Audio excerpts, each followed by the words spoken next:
లఘుచర్ల కేసులో నిందితుడిగా సంగారెడ్డి సెంట్రల్ జైల్లో ఉన్న ఖైదీ ఈర్యానాయక్కు గురువారం గుండెపోటు రావడంతో జైలు సిబ్బంది సంగారెడ్డి జిల్లా ప్రభుత్వ ఆసుపత్రికి తరలించారు.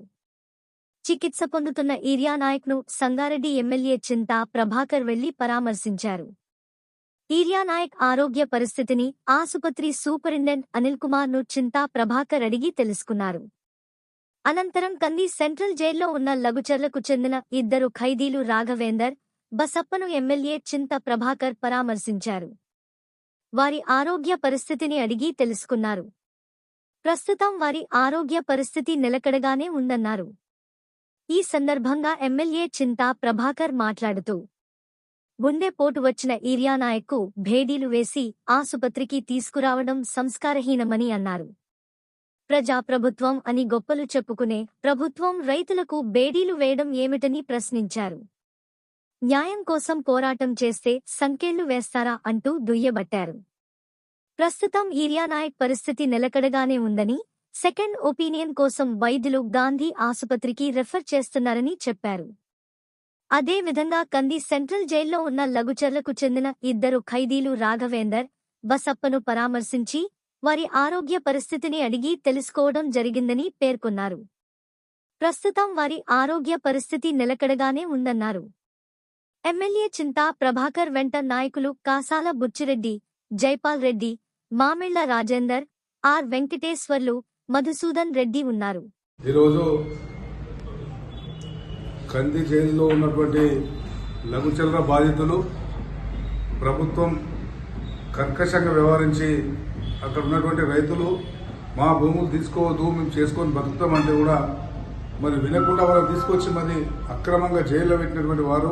అందులో ఒక అతను వీర్యానాయక్ అనే అతను మరి ఛాతీ నొప్పి 3 రోజుల సార్లు వస్తున్నారంటే ప్రభుత్వ ఆసుపత్రి తీసుకొచ్చి వాళ్లకు పరీక్షలు చేయడం జరిగింది. మరి గౌరవ శాసనసభ్యులు ప్రభాకర్ గారు వారిని పరామర్శించి డాక్టర్స్తో మాట్లాడి ఏ విధంగా ఉంది ఇంకా తెలుసుకొని మరి హైదరాబాద్ ఇంకా మెరుగైన వైద్యం కోసం హైదరాబాద్ పంపిస్తాం. స్టెబుల్గానే ఉంది, ఆరోగ్యం నిలకడగానే ఉందని చెప్పడం జరిగింది. దాంతోపాటు జైల్లో ఉన్నటువంటి ఇంకిద్దరు కూడా వాళ్ళు కొంచెం ఆరోగ్యం బాగాలేదంటే ఎమ్మెల్యే గారు జైలుకి వెళ్లి పరామర్శించి వారికి కూడా ధైర్యం చెప్పడం జరిగింది. ప్రభుత్వం ఇప్పటికైనా సరే స్పందించి ఆలోచన చేయాలి. ఎందుకంటే గరీబ్ వాళ్ళు మా భూములతోనే రెక్కల కష్టమే బతుకుతామన్నటువంటి రైతులందరూ కూడా ఈ రోజు ఇబ్బంది పడుతుంటే ప్రభుత్వం చూస్తూ ఊరుకోవడం మంచి పద్ధతి కాదు.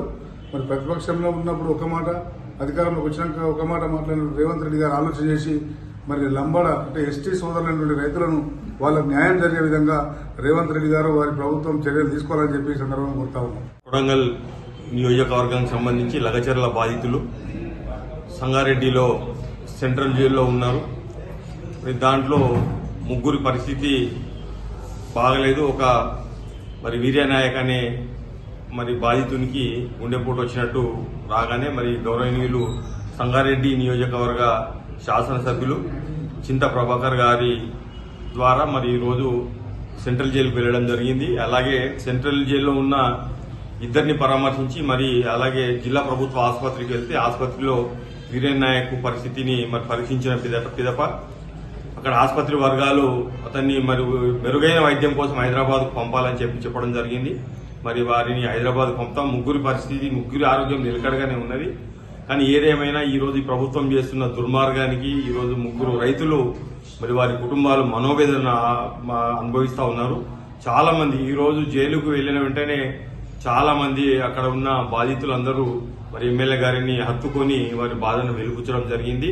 మరి ఇప్పటికైనా ప్రభుత్వం స్పందించి ఆ బాధితులందరినీ మరి ఇలా విడుదల చేయాలి, మరి వారి కుటుంబాలను ఆదుకోవాలని చెప్పి మరి గౌరవ ఎమ్మెల్యే గారి ద్వారా మేము ఈ రోజు ప్రభుత్వానికి విజ్ఞప్తి చేస్తా ఉన్నాం.